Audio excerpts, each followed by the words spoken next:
This is St. Louis on the Air from St. Louis Public Radio. I'm Elaine Cha.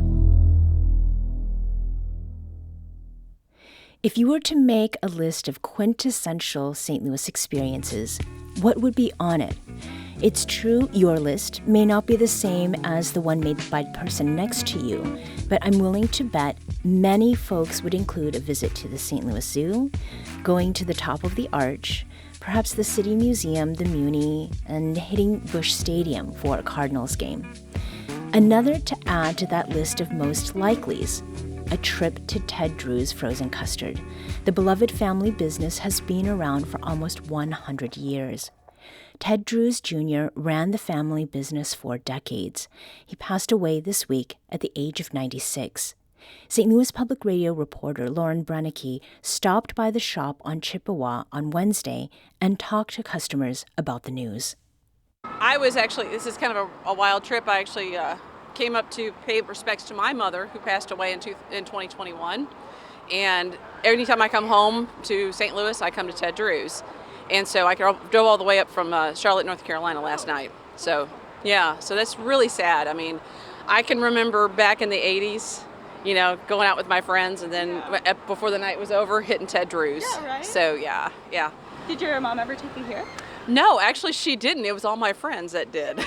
So it was while we're out doing stuff we shouldn't be doing. Yeah, well. And it was like, okay, let's go get some ice cream before the night's out. I used to live here and would come here after church events, and that's how I got used to coming. So every time I'm back in St. Louis, I have to go to Ted Drewes.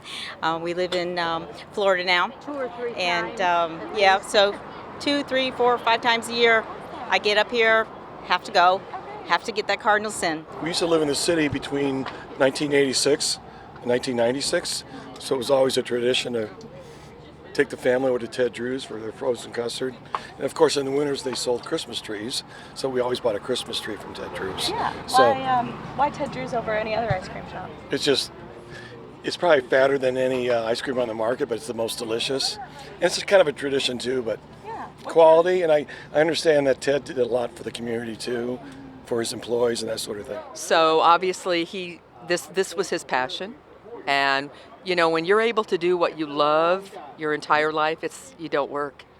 It's just enjoyment.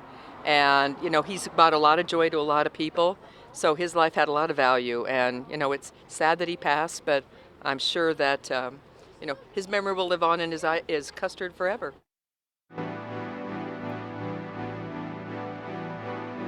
That was Diane Alblinger, Tom Rankin, Julie Shimshak, and Kathy Smith sharing their thoughts about Ted Drewes Frozen Custard at the business on Chippewa upon learning that Ted Drewes Jr. had died earlier this week at the age of 96.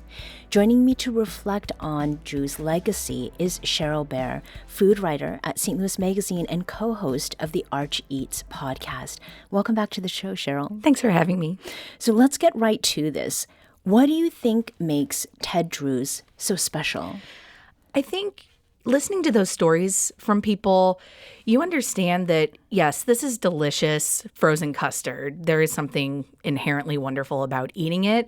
But I'm really struck by how it's not about the custard. It is about the memories that you've made over it. It's about the connections, whether that's grabbing your Christmas tree and some custard and, a sub-zero day in the middle of December, or if that's, where you went after your softball game with your whole family or family reunions. It's a way for people to connect, identify as St. Louisans, and that to me is what makes it so special. Mm-hmm.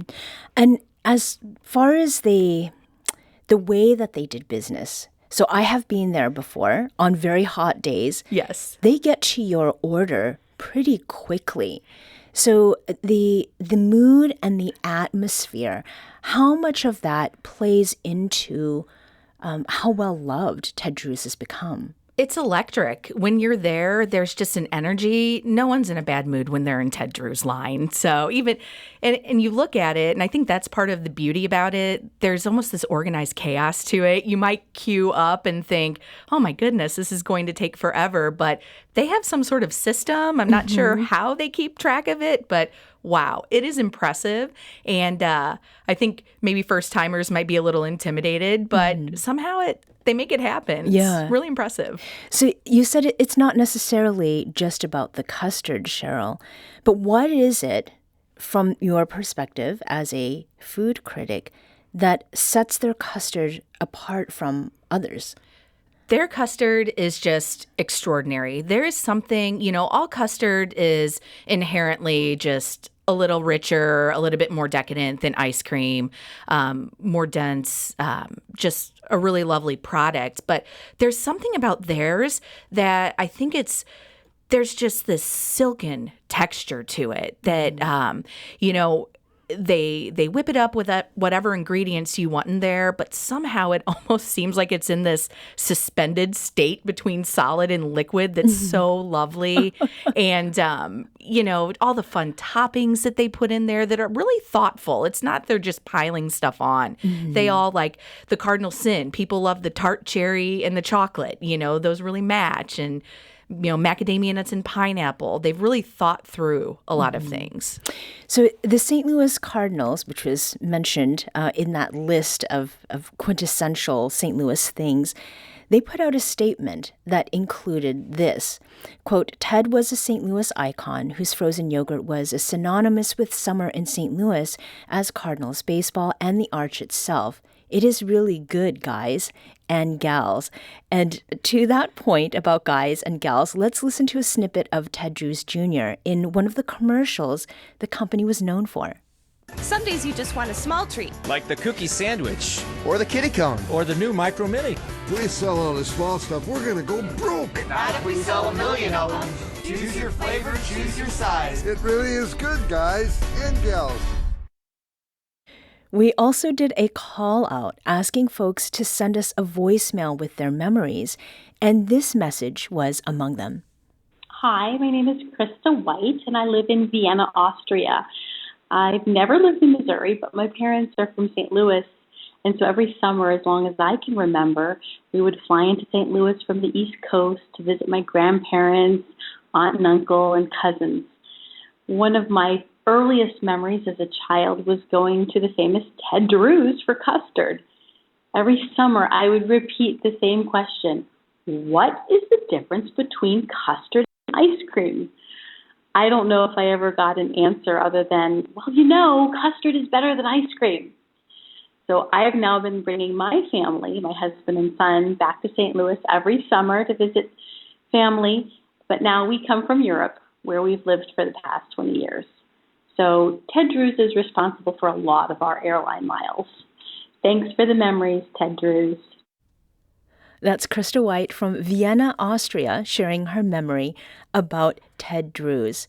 So Krista mentions she's never quite known the difference between custard and ice cream, and clearly that has not stopped her from coming back all the way from Europe. And you mentioned some of the differences, but what sort of is by definition, how is custard different from ice cream, Cheryl? Sure. Well, I have to laugh that she probably, with those airline miles, it's probably the most expensive ice cream or custard, I should say, you should have. And that's a good segue. Ice cream and custard are inherently different, whereas ice cream is milk, cream, sugar, some sort of flavoring to it.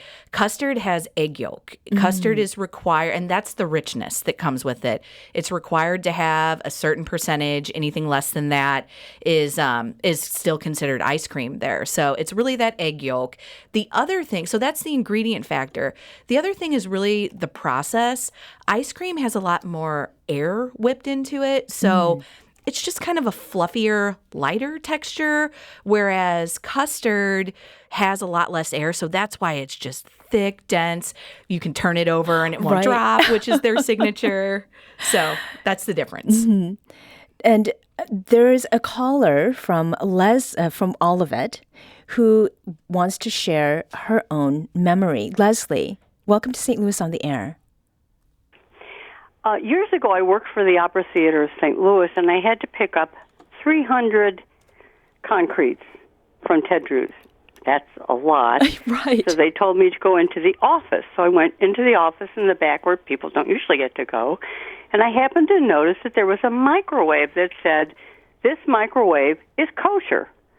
So I said to the manager, "Why do you have a microwave that says this microwave is kosher?" And he says, "Well, we don't want the kids to put their sandwiches in there that aren't kosher." And I said, "But why do you have a kosher microwave?" And he said, "Because everything in this store is kosher." I said, "Are you serious?" He said, "Yes." I said, "Why?" Well, apparently Ted Drewes had a grandchild who had a brain tumor, and the surgeon who operated on him and saved him his life was an Orthodox Jew. Oh. So Ted Drewes says to him, "You saved my grandchild's life. What can I do for you?" And he said, "Well, if you make your store kosher, I can eat there." So not only, that meant Ted Drewes had to throw out everything in his store. Everything. Every pot, everything. Buy new, so it was clean and kosher, and tell all of his vendors who provided him with his sauces and his cones that they had to make their establishments kosher as well. Mm-hmm. And he did that for one person. Wow. Thank you for sharing that story, Leslie from Olivet. And actually, it reflects something that was also mentioned in our St. Louis on the Air Facebook group. And it was that Ted Drewes was kosher. But I did not understand sort of the extent to which Ted Drewes had to make sure that everything was in order to get it to that point. For you, Cheryl, do you have a favorite Ted Drewes memory, or maybe something that you always get whenever you go there? Yes. Well, people make fun of me because I don't go for the really crazy stuff. I tend to be a vanilla ice cream person a lot of times, or custard, I should say. Mm-hmm. I just like it. I think you can really tell the quality of something when you just see it in its purest form or experience it in its purest form. So I would encourage people, if they really want to get to the nitty-gritty about why Ted Drewes is great, to try it that way. Right. However, strawberry is my go-to. I love their strawberry. It's not that syrupy fake strawberry. It just tastes so real and delicious. And they don't put too much in, so you really get this nice balance. That's my favorite. As far as memories, I am a Christmas tree lot person at Ted Drewes. Oh. My first Christmas tree ever when I was an adult, because I grew up with artificial trees. Right. I went straight to the Ted Drewes lot. And there's just something so joyful about having custard in the middle of December. Right. Getting a Christmas tree strapped to your roof. It's just so fun. Well, I love strawberry. I love frozen desserts in the winter. Yes. So this all makes a lot of sense to me.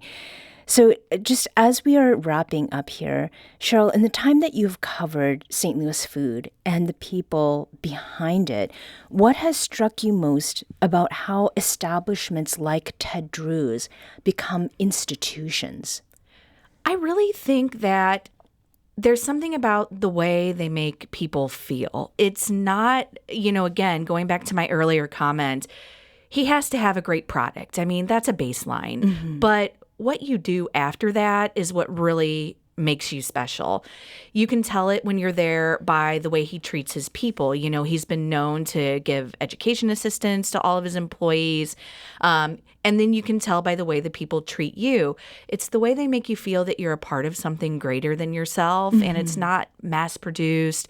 It really feels unique and special to you. Right. And I think that's the key to it. And that seems to be reflected in all of the responses people have had in the last, 20 seconds. Is there one that's really stood out, those responses? I think that Vienna one really stands out to me. There is something about, it's a connection to your home. It's a connection to your roots. Again, I think about these responses, and people talked about how tasty it was, but it was something more than that. And I think being willing to travel across oceans for it, it's more than just the taste.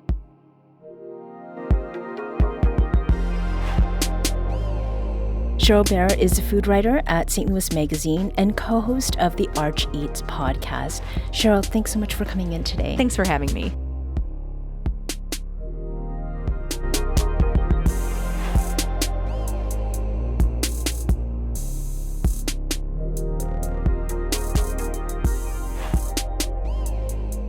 This episode was produced by Maya Norfleet. And by our executive producer, Alex Hoyer. Audio engineering and podcast design by Aaron Dorr. St. Louis on the Air is a production of St. Louis Public Radio. Understanding starts here. Do you find yourself regularly listening to episodes of St. Louis on the Air? Suggest us to a friend you think might enjoy our conversations, and leave us a review and rating on Apple Podcasts on the App Store. It's the simplest way to help people discover our show. Thank you. St. Louis Public Radio is a member-supported service of the University of Missouri St. Louis.